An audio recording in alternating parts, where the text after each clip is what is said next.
Well, hello, everybody. This is Nicole Whitlock with the Ecom Seller Summit. And tonight we are doing our final panel. Our panel is on product research. So we have an awesome group with us tonight. We have Miss Megala with India Sourcing. And if you guys didn't check out, she actually hosted the summit too. So definitely go check out her stuff because she's got a lot of great information. And then we have John, who joined us last night for the session that we had on business success strategies and also on operations. So I'm glad that you all are here. We may or may not have another panelist that will join us in the middle of this. So his name will be Justin, and he's with Data Spark. So he may or may not show up. It is what it is sometimes.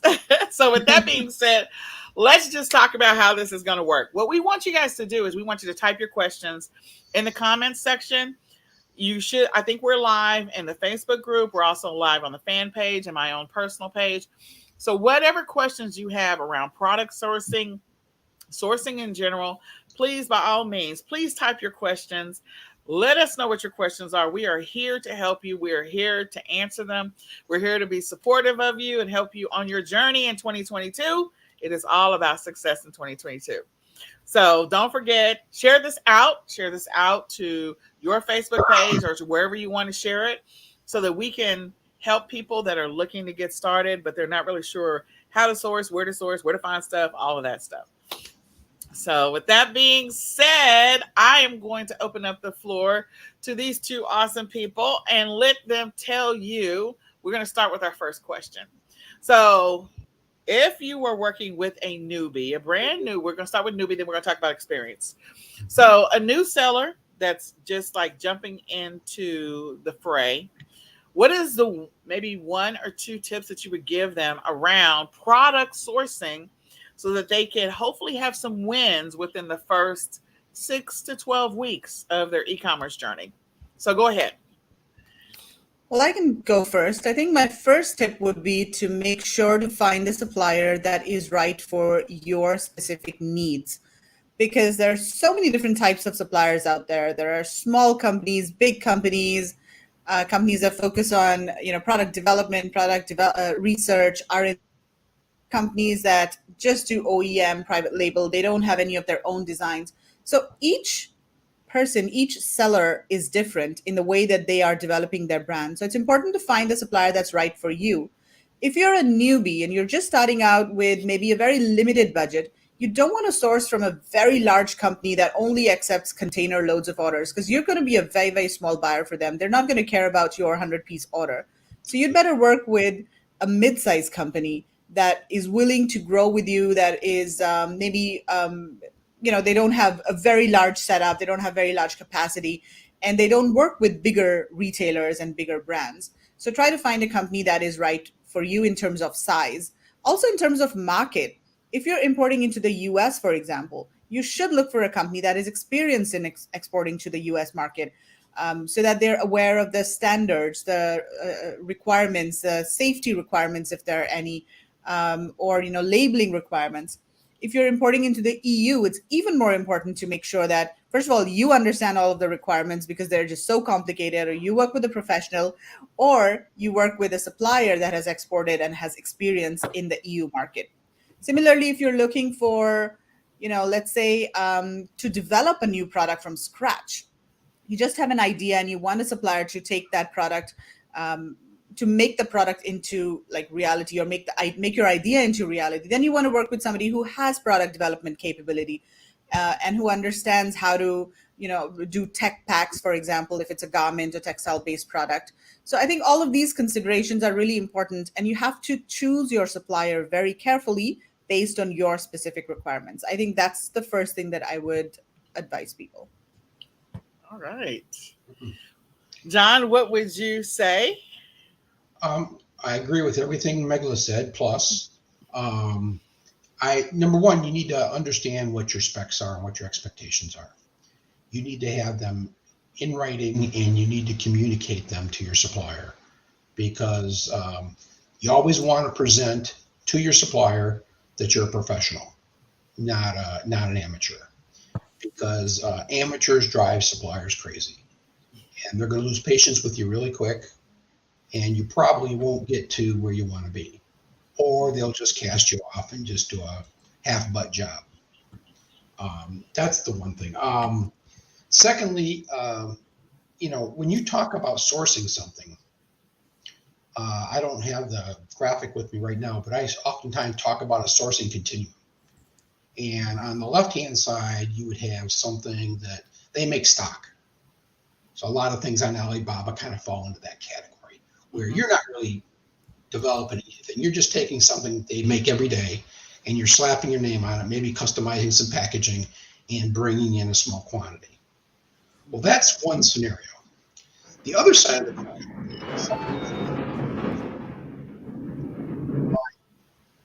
my underwear products are 100% custom. So it's a special run. It's a special run of fabric. It's, to my exact designs, to my exact patterns. So I'm kind of way over on the far side. And, depending on where your product selection falls, there's really a different business process that you have to go through. And then there's a lot of steps in between that. So you've got the far left where you're just basically rebranding a standard. And then on the far right is you have your own product that is yours, period. Mm-hmm. And you really got to understand where you fit in that spectrum, and then you've got to design your process around that. Okay. All right. Well, the one thing I would say, and I think both of them are great, if you are a person and you're starting off and you have some money to work with, where you are planning on ordering from a supplier, where you're going to make those types of orders, that's great. If you're not really sure, you're just starting off and you have no idea what you're going to do, you may do something that is more simplistic or local. I know a lot of people that maybe have gotten started initially. Maybe they sold used books. So they're going to a supplier locally. Maybe they're checking out their library. When the library allows you to buy books by the bag, they're going to places. So you need to figure out what your model is going to be. If you're going to invest money and you're going to order inventory, then you definitely want to step through Megala and John's approach. But if you don't have a lot of money as your starting point, like maybe you got $50, then you're going to probably go a little more simplistic route of trying to maybe do something like thrifting, retail arbitrage, selling books, or, deciding that you're going to completely, for your products, you're going to do something like print on demand. So you're not even going to do ordering inventory from anybody. You're literally going to use what's available, and you're going to start the model of putting designs on stuff. So you got to figure out what your model is going to be in order for you to get started in this game and how much money you have to be able to do it. And that totally agree. And it kind of goes a little bit what we talked about last night, Nicole. Yeah. Go. Your phase one is all about learning. Yeah. You're not going to make a bunch of money in phase one. You'll be lucky to break even in phase one. What your gain in phase one is going to be right here. Yes. Your experience, what you learn. And what you're talking about with the used books or the retail arbitrage. I got involved with retail arbitrage in my step one. And I knew from day one that wasn't going to be a business. I just really had some curiosity, and I really enjoyed the learning process.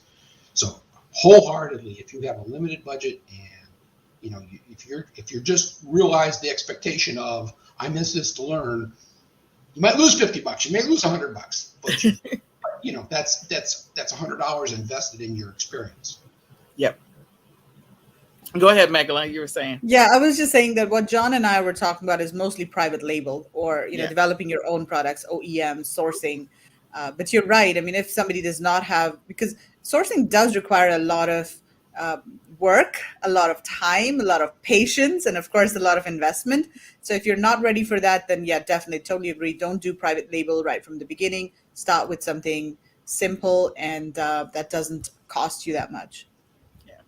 Depending on what you got, what's your budget, what's your available time.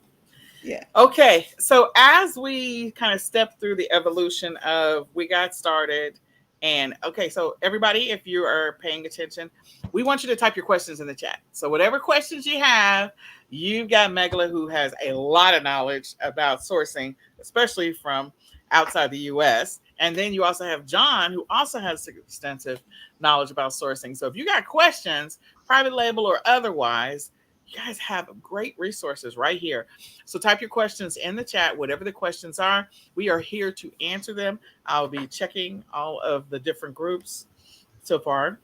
Yesterday's video stayed up. Hopefully today's video will stay up. So we lost the first video, Megla. Like when I say they took down Oh. everything, this broadcast was deleted by Facebook. Well, and I was just trying to share the video so that I could share the video so you are live on your page, but I could not post your link, and I couldn't even post the Bitly link. A couple of days ago, I could post the Bitly link, but now it's not allowing me to post that as well. So Yeah. I've So after, shared it in Telegram as well. there you go. All right. So if you guys go ahead. I've done about 8 years of sourcing in China, and I've been sourcing in India for the last 4 years. So it's very different. And if anybody has any kind of country specific questions, please feel free. I know Mako's got a tremendous amount of experience, especially in India as well. But go ahead.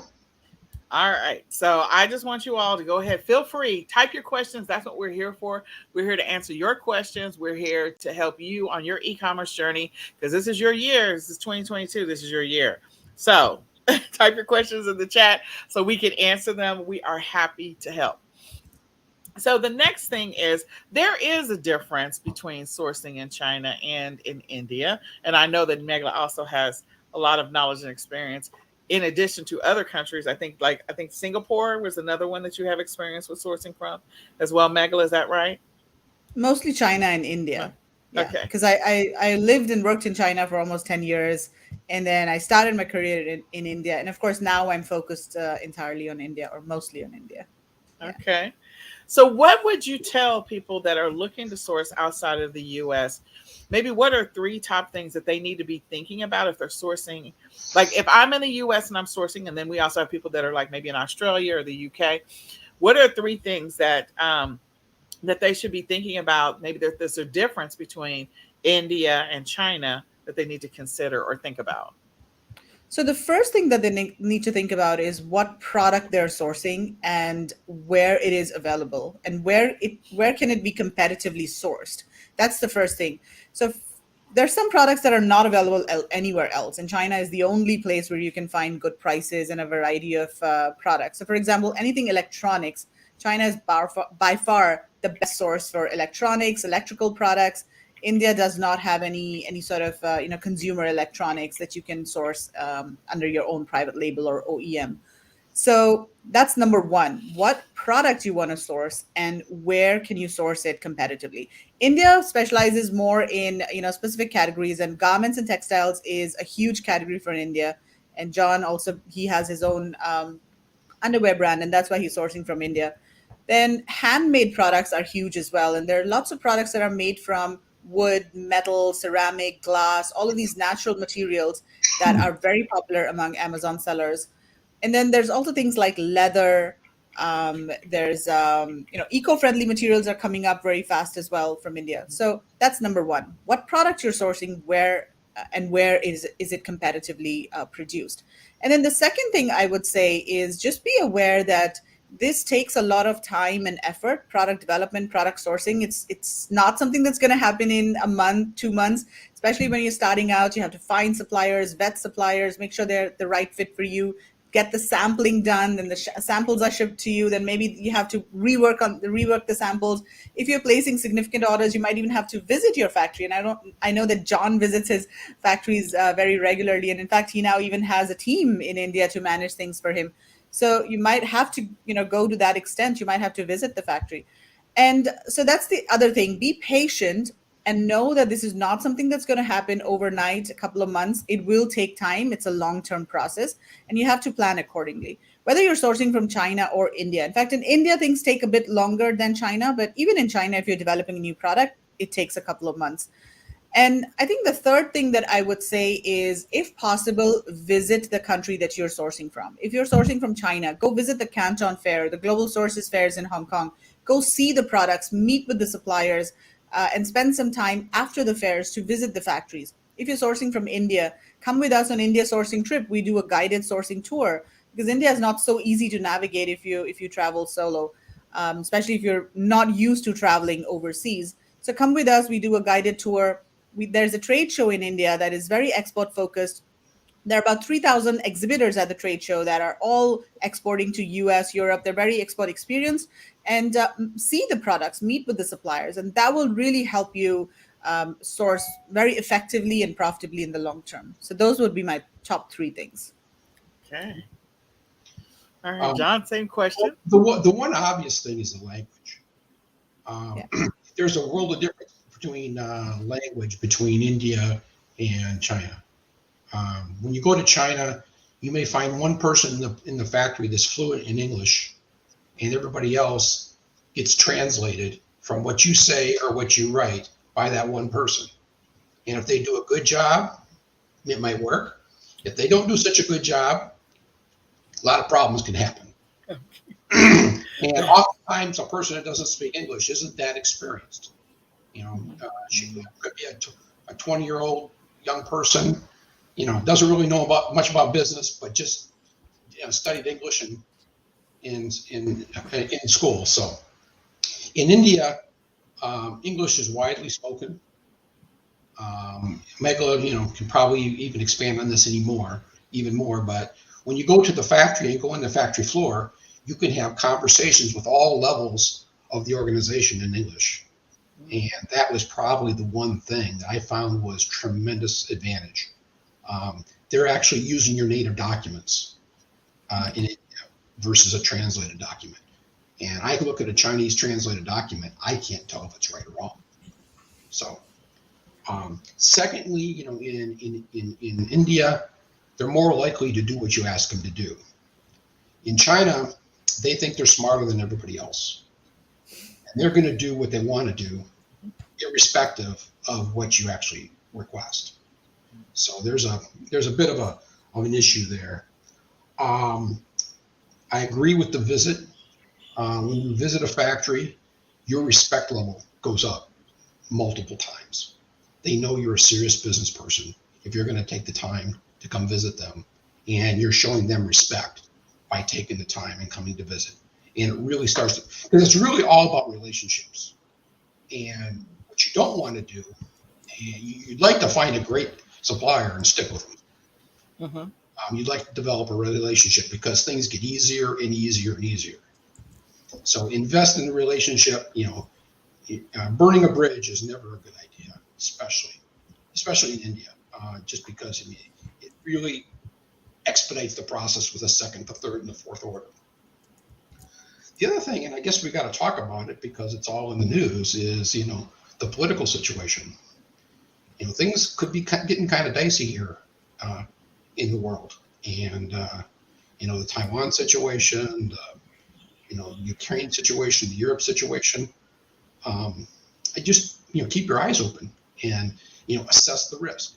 That's all I can really say about right now is do your homework and assess the risk. Yeah, that's true.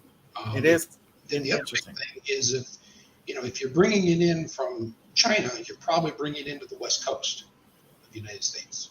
If you're coming into the United States, and we all know about the problems that are happening on the West Coast in the supply chain, trying to get things through the ports. I mean, they're just idling out in the offshore for 4 or 6 weeks, just trying to unload. And then once they unload, there's a big backlog in terms of the trucking system.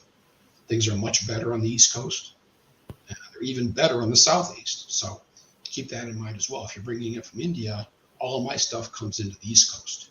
And I've never experienced any of those problems. And to be honest, we're not seeing the outrageous container rates that the Pacific Transit is seeing.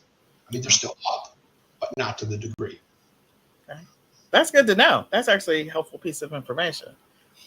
I did not know that. So I learned something new. I love learning stuff. Okay. So I know that Megala has extensive knowledge. Well, both of you have extensive knowledge on sourcing from India. Is there like a website or a catalog that people could start when they're trying to figure out, I want to source from India? I mean, I know that we have what we would define as a semi catalog of stuff that we can source from China. I mean, a significant amount of the stuff that's on Alibaba and AliExpress. There's a lot, and then you can do some additional searches and find some of the catalogs that they have available of suppliers and what they sell. Is there a catalog that we could search for India suppliers? You see it right here. Where is it? Here. Indiasourcing.net. That's what that's the reason we started this website, because we didn't find any platform out there focused on India. Alibaba is present in India. They do have suppliers from India on the website, but of course they're very China focused.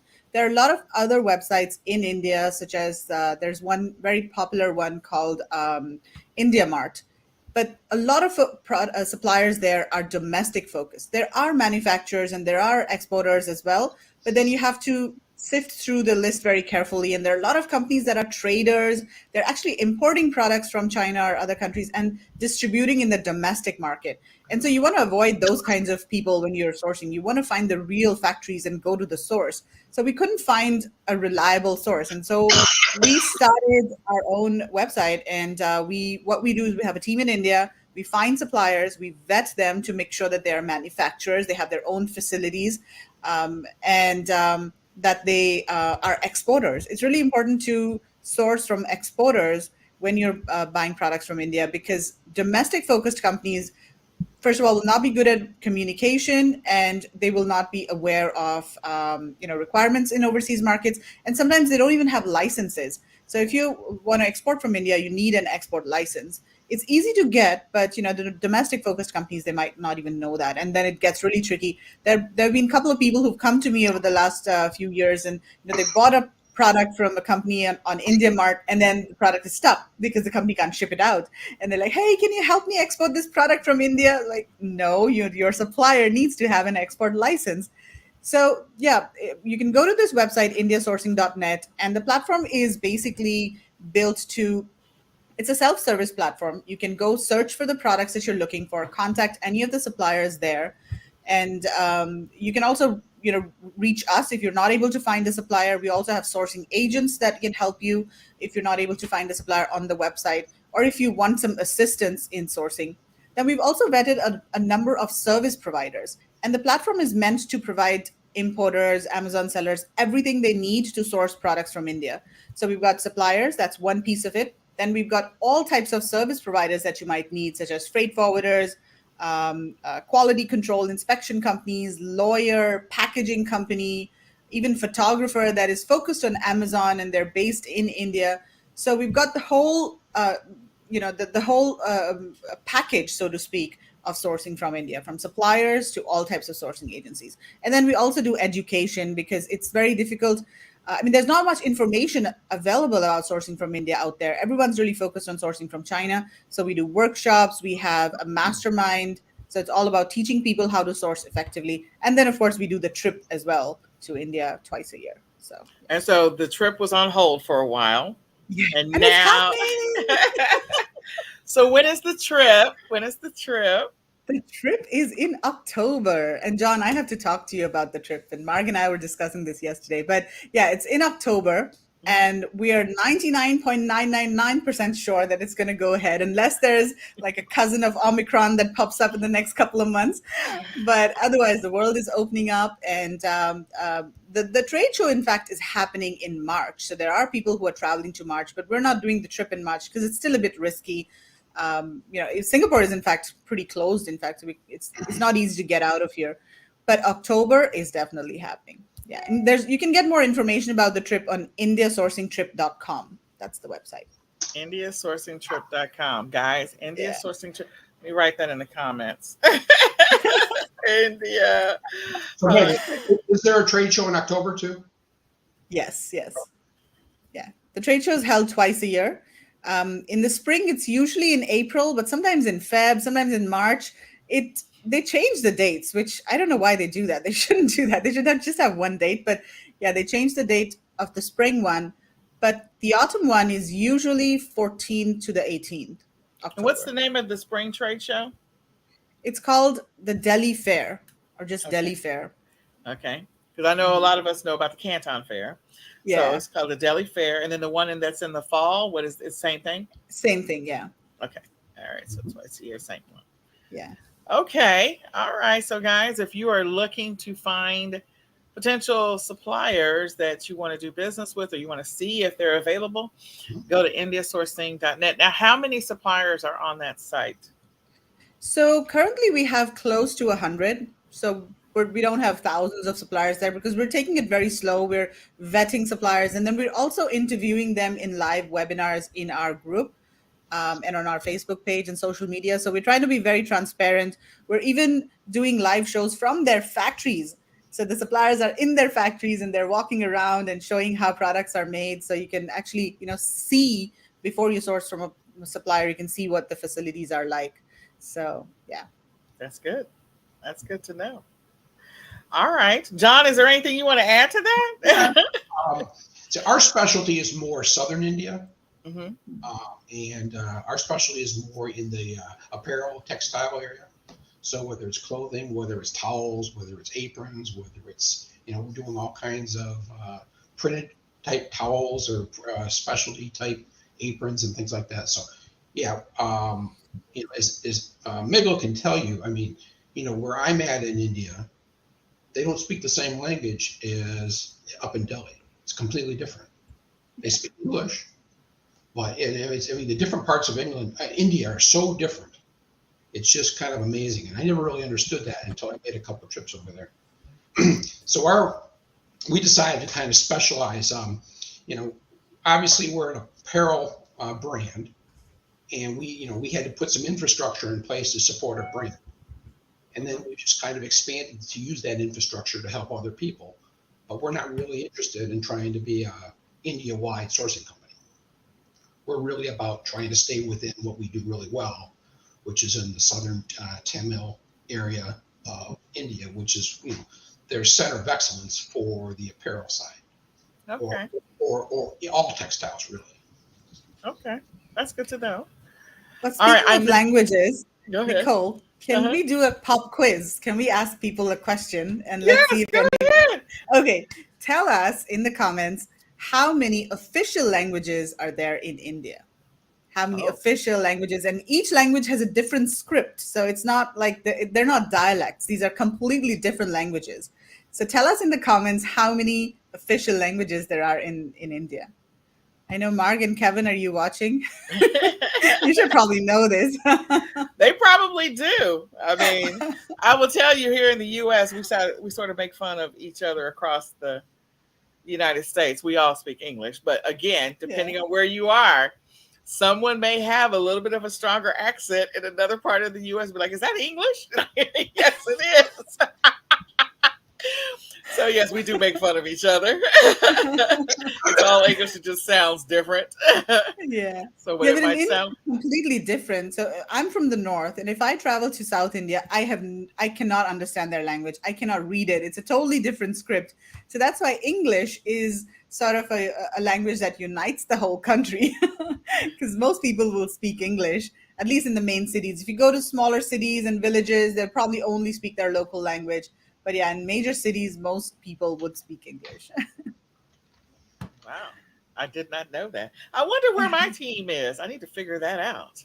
I need to see Okay, somebody. there we go. 22 official languages in India. Oh my That is the gosh. correct answer. That is the correct answer, Mark. Yes. All right. So if you all have questions about sourcing products, finding products, anything product related, we want you to type it in the chat because in the comment section, we want to be able to answer your questions and be able to help you on your journey. This is your year, so let's make it your year. Let's get the questions answered. Most of the time you would have to pay for their time, so this is your opportunity to ask questions. You want to spend some time with them, I'm sure there's a consultation fee.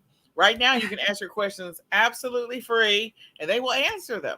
So whatever question you have that's around product sourcing, whether it is sourcing here in the US, whether it is sourcing in a different method of e-commerce, whether it is sourcing internationally, both of them have extensive experience with China.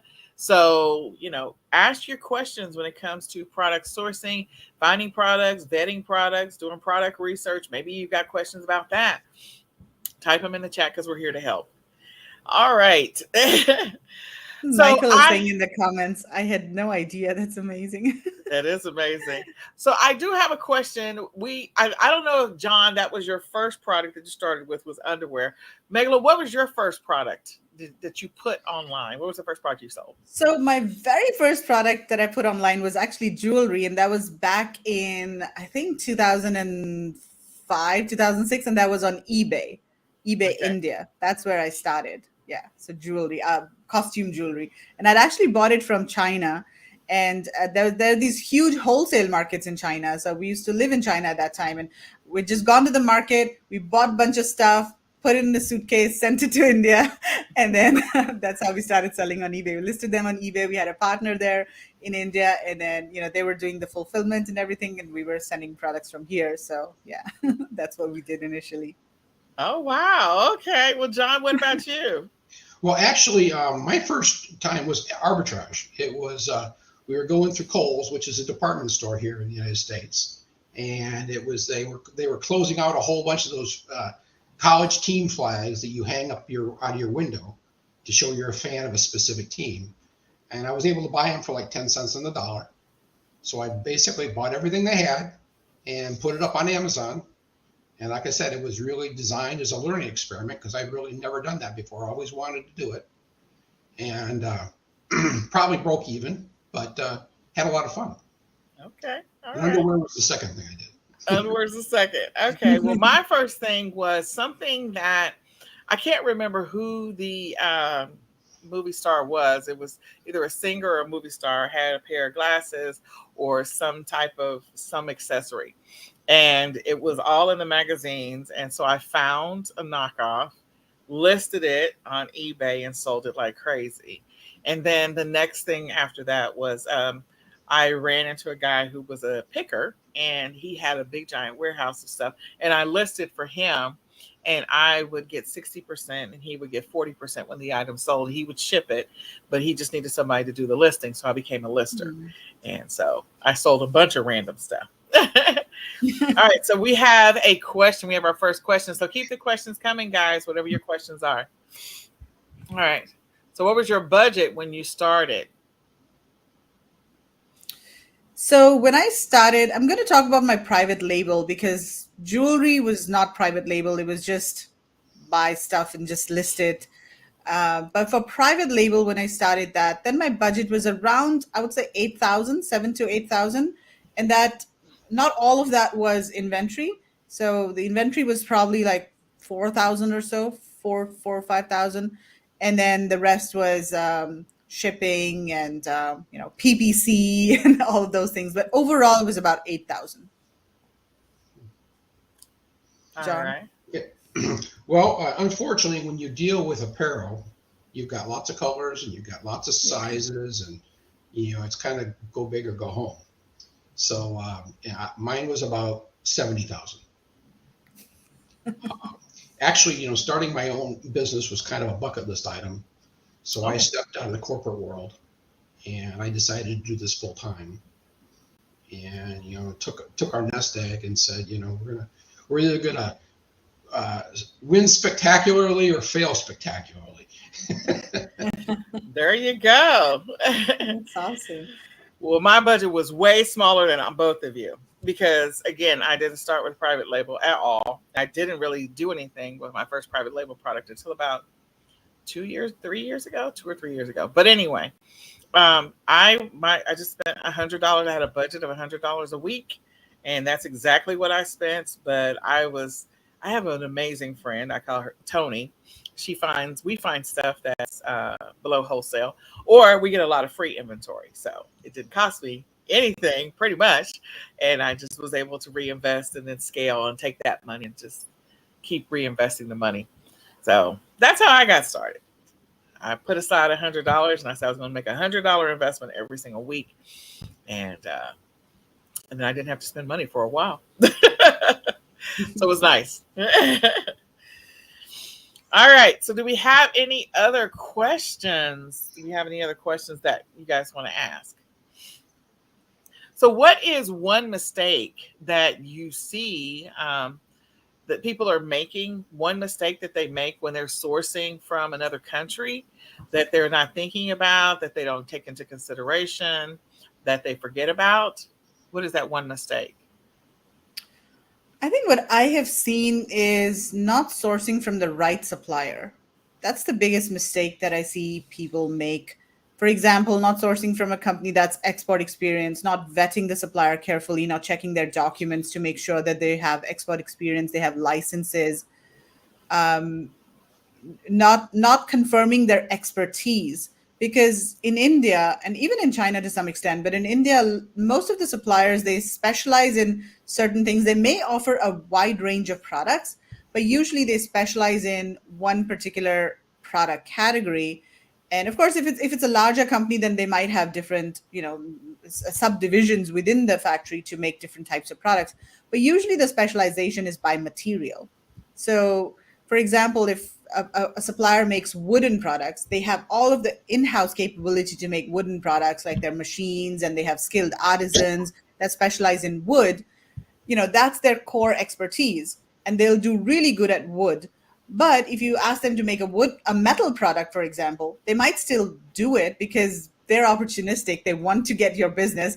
They'll ask their friend to make it for them, or they'll subcontract to another factory. But then they don't have a lot of control on the quality and on the raw materials. And so if things go wrong, then it's more difficult to address issues if it's not done in-house.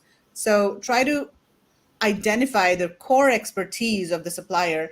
And it's not easy because suppliers, unless you're there, unless you have the opportunity to go to the factory and see their facilities, it's not easy to do that online. And that's why we try to bring people to factories and get them to see what's inside the factory. That really tells you what the company really specializes in. Okay. I would say make sure that you don't cut corners on inspection. Mm. Yeah. The Unfortunately, when you're dealing with China or you're dealing with India, their manufacturing systems are still heavily inspection related, which is kind of where the U.S. was back in the 60s.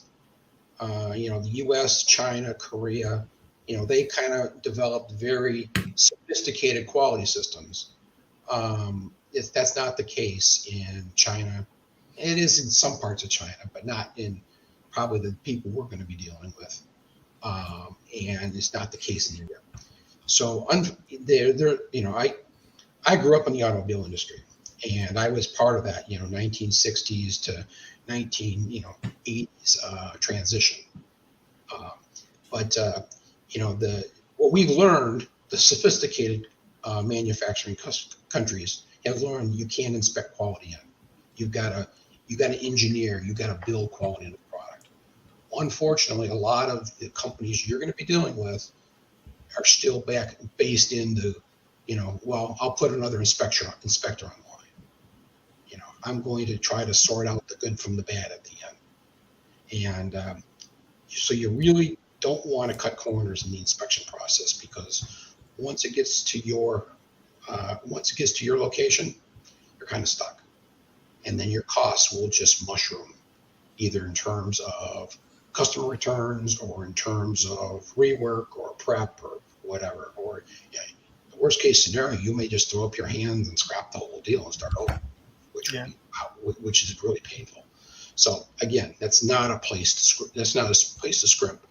When you do an inspection contract, you're going to have to create an inspection routine, which basically tells them what to look for and what type of quantities. In other words, what percentage are they going to go through? And the more things you ask for, the more things that they got to go through. That translates into man hours or man days.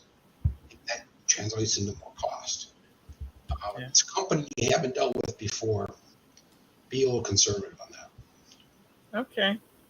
Well, I know Megla has to step out, so it'll just be me and you, John. Megla, I thank you for hanging out with us, guys. If you have not got an opportunity, go check out indiasourcing.net. I'm going to type it in here, indiasourcing.net. You can also type your questions in the comments section because we definitely want to be able to answer those. So indiasourcing.net, check out the site if you're looking to find suppliers maybe that will manufacture, make, develop your specific product. Let's go see who's out there and who's available. And if you have any questions, go join Megala's Facebook group. Yeah, search And for sourcing from India. there you go. Go join her Facebook group, Sourcing from India, right now. Go join it so that way you have an opportunity to be able to see some of the suppliers that they are vetting as she's talking about those lives that they do in the Facebook group. Because this is your year, so we're just trying to help you on your journey. That's all we're trying to do is bless you on your journey. So let's make it happen for you and your business. So thank you, Megla. I appreciate you. I appreciate your time. Thank you so much, Nicole. Thanks, John. Nice seeing you again. Talk to you later. Bye. All right, bye. So I was going to piggyback off of what you said, John, because I have talked with so many different people. They'll order inventory and they'll order it. We'll just go with order from Alibaba and send it directly. Have that person send it directly to their fulfillment center, their prep center, or try to send it directly to Amazon and let Amazon put the stickers on. I'm like, you didn't even look at it. I mean, you don't even know whether or not it's good. You don't even know if it's counterfeit. You don't know anything about it. Like, don't do that. That is very high risk. Yeah, it's extremely high risk because you're literally going to lose all that money if they send crap. Yeah. If they send crap and I. Yes. Well, Amazon's not going to be happy about it, and then they're going to suspend your account. Blah blah blah. You won't be able to sell. So don't do that. You shouldn't do that. You should definitely always make sure you have a process in place to evaluate what it is that you're buying, and then whether or not it is exactly what you were wanting to get versus if it has issues. And then your supplier should have a way to address those issues. I'm also a big fan of a contract. Yes. I started doing contracts back about 4 or 5 years ago. It's paid off multiple times. They know you're much more serious.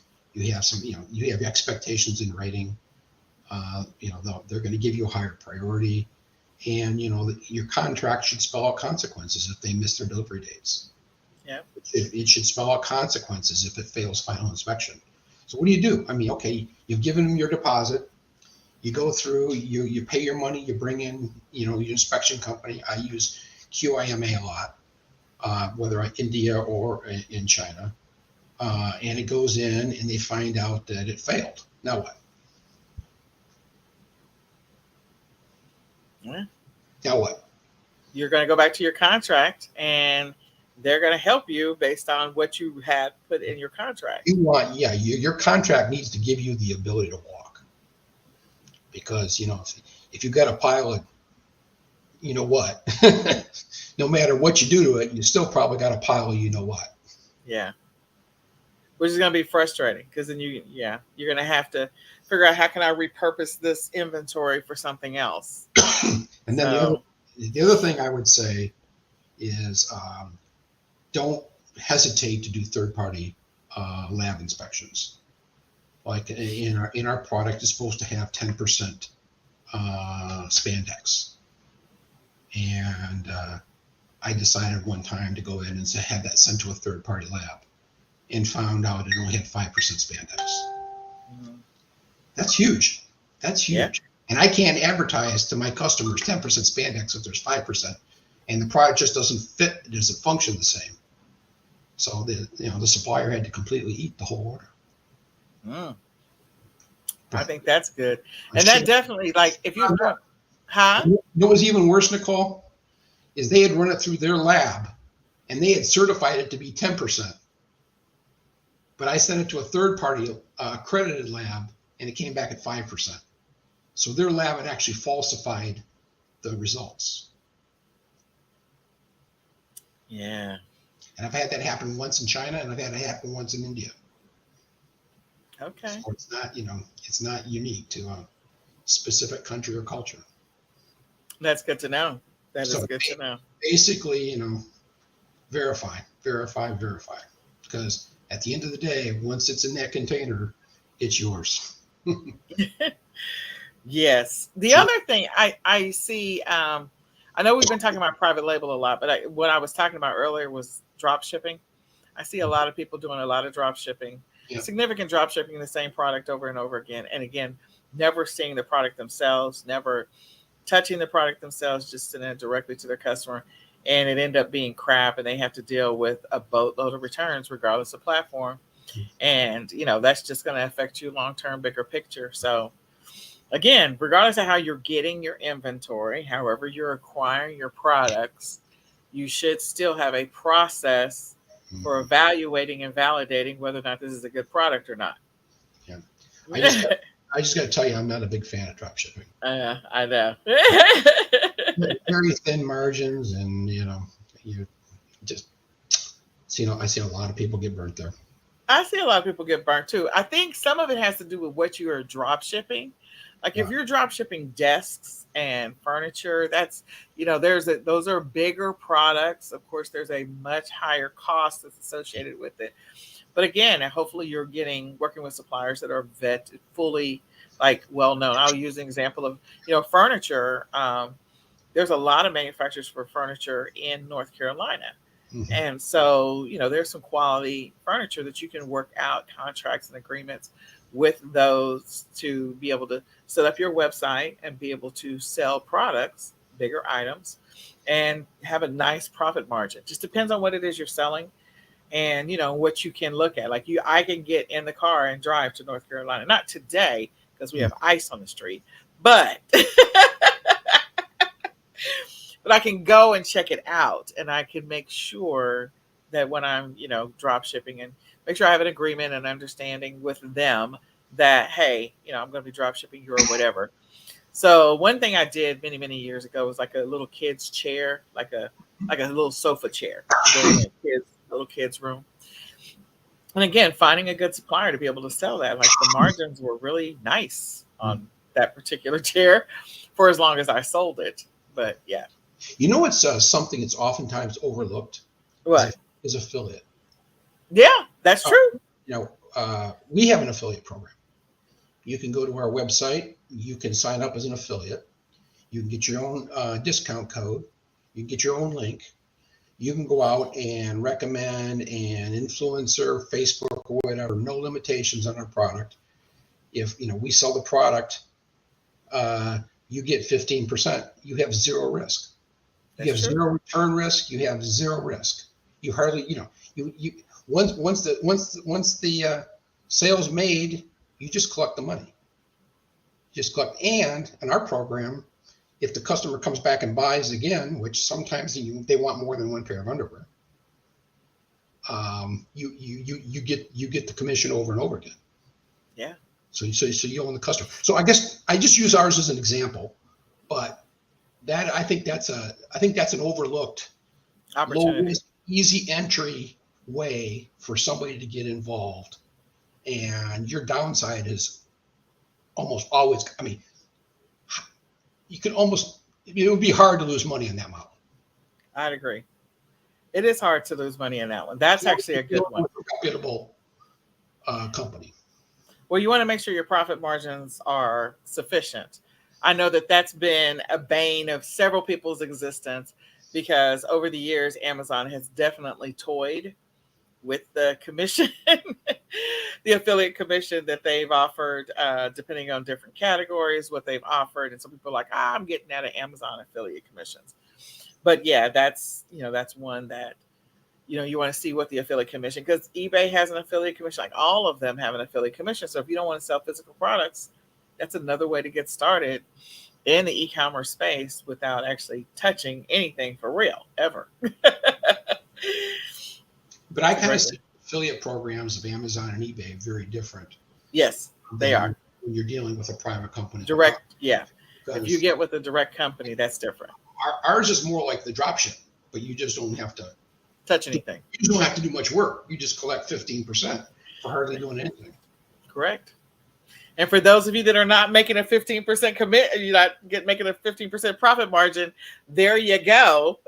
That's an easy and fast way to say, okay, I'd like to have a minimum profit margin of 15%. There you go. You didn't have to make any investment other than your time. So yeah, that's a good one. Okay, so what questions do you all have? We have at least 5 more minutes to go. So we want to answer your sourcing related questions, your product related questions, your inventory related questions. Even if it's not that, like you have another question that's e-commerce related, it has nothing to do with product sourcing, type it in the chat. We're happy to answer it so that we can help you on your e-commerce journey. We're here for you guys. So type them in. Let us know. We are happy to help. All right, John. So I know, since you sell underwear, what is your busiest, like when do your sales go up? What time of year do you see a spike in your sales? And Q4 we know, but what other time? Well, that's real interesting. Our actually busiest month is June. June. Okay. Isn't that Father's Day? Father's Day, and then obviously the Christmas. And then our absolute worst month is September. Oh.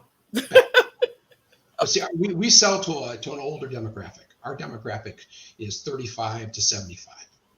Okay. So, I guess when the kids go back to school, dad clothes investment budget goes down. Kid clothes investment goes up. A lot. A lot. Yeah, they get to eat up all of August and September's budget and maybe October, depending on when January can be a little slow as well. But no, definitely, it's very easy. I mean, those months are like double and triple the others. Nice. Okay. So, and then obviously when we do new product introductions, they can be pretty hot. Pretty hot. Okay. So I like to do bundles and I like to source my products. I talked about it the other night when we did the private label, white label. And I was like, I like to test my bundles first. And so I will source directly by going out to the store and doing some retail arbitrage to try and figure out what is going to be in this bundle and what will it be comprised of and how much, how big a packaging do I need for this thing? And I think one of the examples I gave was slippers, like a slipper set for Christmas. Mm-hmm. And so when I think about my products, I'm like, okay, so if I'm going to sell slippers, are they going to be fuzzy slippers? Are they not going to be fuzzy slippers? Like, then I'm going to get a nail kit and all that other stuff to go with it, a pumice stone and gel and whatever else I'm going to put in that kit. What is all of the pieces? Where can I go get them and see how I can potentially put this together?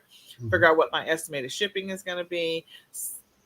Pick up some house shoes, flip them over on the back side, see who the manufacturer or distributor is. So maybe I can go and find, some suppliers in the US or, where they have a big supply of stuff.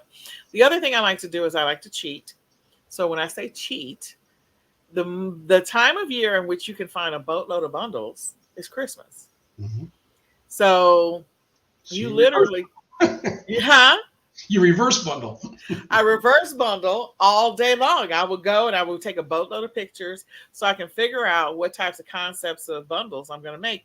And if I'm doing a slipper bundle, I know that my slipper bundle, of course, is going to sell Christmas because bundles are everywhere. When you walk into Walmart, that's all you see is all these kits, everything from hair and nail and makeup and whatever else, even tools. And like, that's when they showcase all the kits, all the bundles.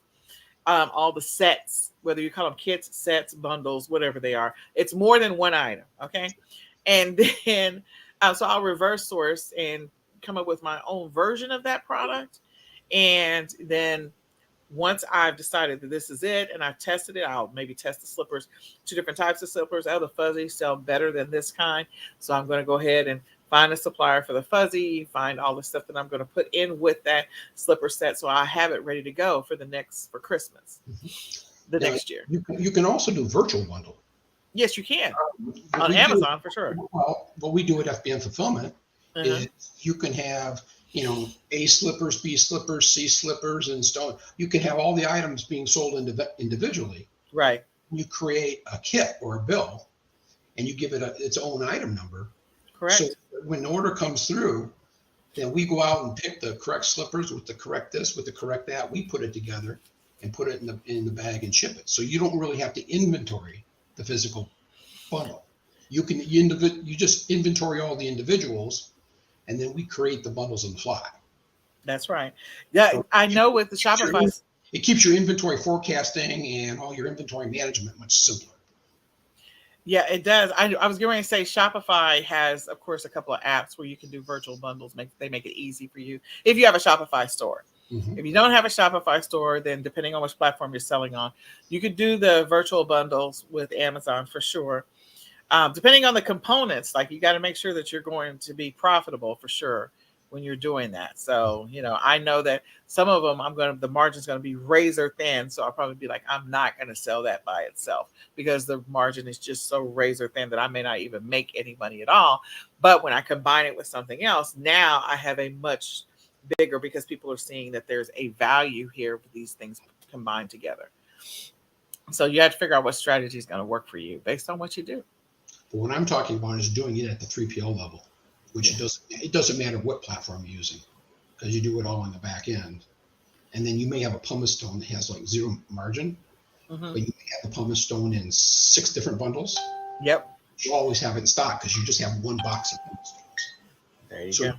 No matter what bundle you're selling, you've got pumice stones. You don't have to steal from pumice stones from bundle A and put B so you can get bundle B out the door. Right. You just order your pumice stones in bulk, and then maybe get better margins. You just manage your inventory at the raw SKU level. Yeah. And let the market, dictate the bundle. So just an idea. That is an excellent way to do it, guys. That's an excellent way to do it. Well, if you do have a question, we do encourage you to type your questions in the comments section. We are going to get ready to say goodbye.